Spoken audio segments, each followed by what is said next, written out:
And now, it's time for the 27 Sports award-winning Football Frenzy with Glenn Kinley and Lainey Gerber.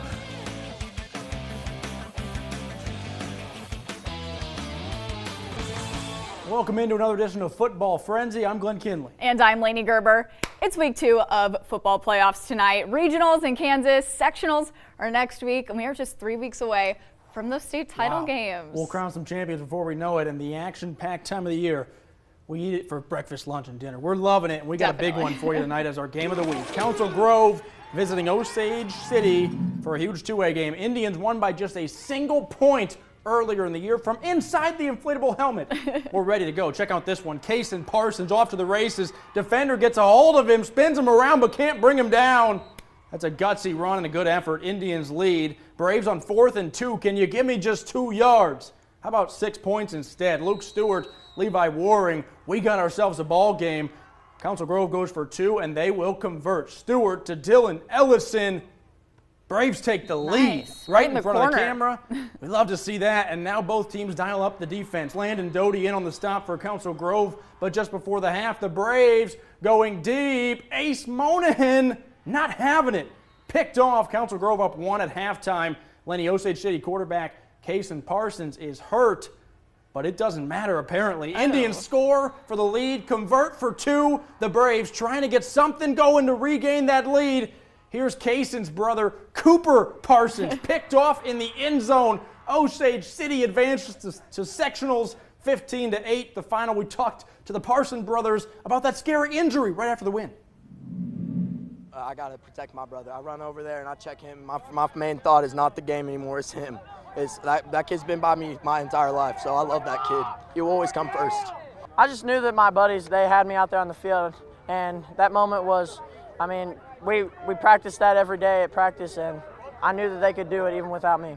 I got goosebumps there. Oh, that was good. That was good. Oh, my gosh. Raise your hand if Football Frenzy just made you cry. My hand is raised. Osage City advances to sectionals for the 3rd time in school history. Hey, big players come up in big moments like that, even when it's your brother. Riley County's in Seneca ready to rain on Nemaha Central's undefeated parade. Good thing Thunder and Rain get along, They though. sure do. Keeps the ball and runs it in for a touchdown here. That's Carter Hike, and that's the Thunder for you. But here come the Falcons flying high with the pass to Jace Woodard and right into the end zone there. This is playoff football at its finest. Great pass there. Yeah, and Riley County's going for it again through the air, but Carter Hike intercepts it. This guy does it all, so we're going to add a passing touchdown to his resume today because why not? Up the middle to Cooper Kramer. And I think we all see how they won state last year. We kind of see how this game's going to go. Hike to Caleb Strathman for another.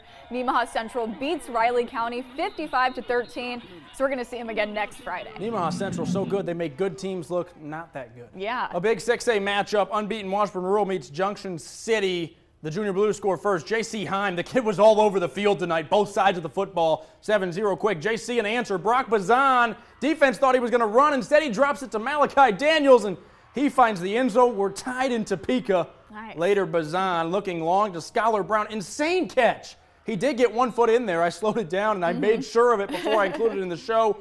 J.C. got 3 on that drive to take the lead, but later, King Leonard, the king of interceptions. Rural takes over and regains the lead here. DeWeese finds the go-to guy, J.C. Heim. He just might have been the best player on the field tonight. Probably. Won't be stopped.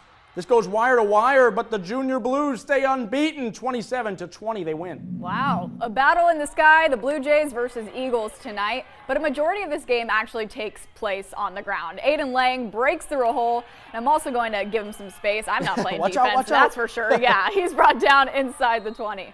Chase Frey gets the ball. He's weaving out and back in. I don't know what he's doing, but he's getting into the end zone for sure. Sabetha breaks the tie in this game. Silver Lake trying to even the score. Tanner Martin has to get out of the pocket, but he's throwing deep to Trent Rollenhagen, keeping this train rolling for the Eagles. Ready to score, but this pass is tipped and intercepted. That's Dalton Roque with a good eye on defense. What a play. Ball's back with the Blue Jays. Kyler Wenger also gets a pick. Sabetha wins this battle of one-loss teams. Finals 45-34. A couple teams that are both really good this year. Hayden hosting Santa Fe Trail Wildcats. A perfect 9-0 coming in. Here's Cade Mitchell on the run, and, well, here he goes. Off to the races. Nobody will catch him. Touchdown. The home team takes the lead. The Chargers do respond, though. Luke Edwards going to find Kyle Strother here. Touchdown for Santa Fe Trail. Hayden ball again. If it ain't broke, don't fix it. That's what I always say. Mitchell, not much different than the last play, and he's just a sophomore, Laney. Once again, though, an answer. Edwards to Strother. They got quite the connection, and Santa Fe Trail's hanging in this one. They do all the way into the fourth quarter, but then Hayden pulls away to win big. The student section gets to come back for at least one more week. 42-24 the final. We love seeing them for another week. To the friendly confines of St. Mary's High School, the Bears are hosting Jackson Heights. First drive, the Cobras keep it on the ground, but can't keep it in possession. It's a fumble, and the Bears recover it early. Now, the only thing scarier than a Cobra, though, is a Cobra playing defense. Oh, man, I wouldn't want to run into one. Michael Cornelison picks it off, gets his offense the ball, and that turns into this. Handoff to Josh Smith, slithers into the end zone. Jackson Heights takes the lead, and the Bears defense kicks in a lot after this and keeps this play out of the end zone and actually just keeps Jackson Heights out of the end zone the rest of the game. After a slow start, St. Mary's pulls through with a 14-6 win. Good response there from the Bears. All right, Jeffco North at Centralia. Here's North going to score first in this one. Ethan Knoll running through defenders. He's got a touchdown, and this is a big touchdown because points came at a premium in this game. Centralia trying to cook up some offense of its own. Maverick Becker, the Jew package, a big gain there, move the chains, but the Chargers defense so good. Pass breakup, great play there. We saw Ethan Knoll earlier. How about Grady Knoll for a big-time gain here? Jeffco North, a big-time win. And the final 16-0. Wow, this is playoff madness, actually. That's the frenzy from Football Frenzy. For sure. The Firebirds are in Manhattan, the Free State Firebirds, I should say. And here's a guy that's become a staple on Football Frenzy. That's Charles Morgan, jumping over the Free State defense just one man at a time. Takes a flock to eventually bring him down. Carter Auslan keeping the snap himself, right at the middle to QB keeper. Touchdown MHK. Looking like Avery Johnson. There you go. Or Will Howard. We don't take sides. So many Free State scores. So to even the score, look no further than number 5. Spins out of that tackle, almost gets another, but the sideline is in his way. We should have pushed that over. Sure. Manhattan's defense almost pitches a shutout tonight, thanks to big moments like that. A pick in the end zone for J.J. Dunnigan.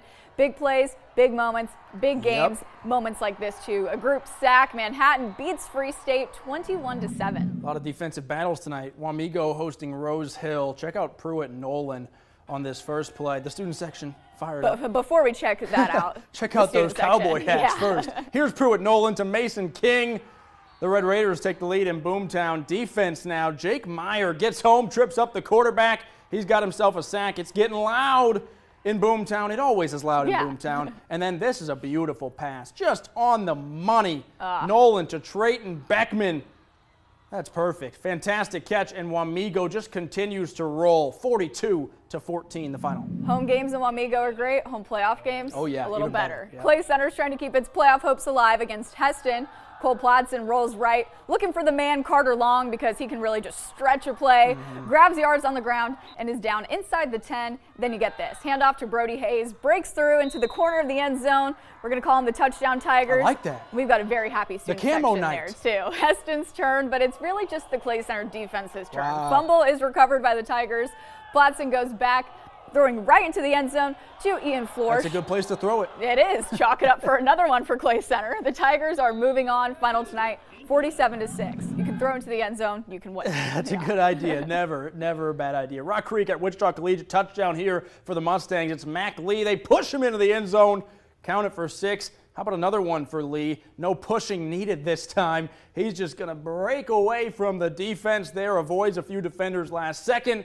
Rock Creek also on defense gets a sack here, but it's Wichita Collegiate with a win. 47-28 is the final. All right, other scores around the area. Seaman beats DeSoto for its second straight road playoff win. 31-28, a big win for the Vikings. Yeah, Holton beats undefeated Wellsville 21-13 on the road. A big win for the Wildcats. Central Heights at Olpe, and Olpe defends the home turf with a 9-point win, 23-14. Linden versus South Sumner. The Tigers win it 68-22. That's quite the score for a playoff game. A second round of playoffs. Yeah. Care Paravel at Burden Another Central. good score. And the Lions get a big win, 76-30. And Axel beats Hutchinson Central Christian 52-6. All right, Lanny, lots of good football tonight. Anything catch your eye specifically? There's a lot to talk about. I know. So Betha's run game caught my eye for sure. They're not just, chucking it over there because they need something to happen. They think it out. It's planned. It's tactical. Probably a credit to the O-line up front as well. Nemaha Central continues to be really impressive. I wanted to say Council Grove, they won their first playoff game of the program last year. They won another one this year and put up a really good fight with Osage State. Yeah, we get to keep watching. Everyone. All right. Well, thanks for watching Football Frenzy. We'll be right back. Yeah.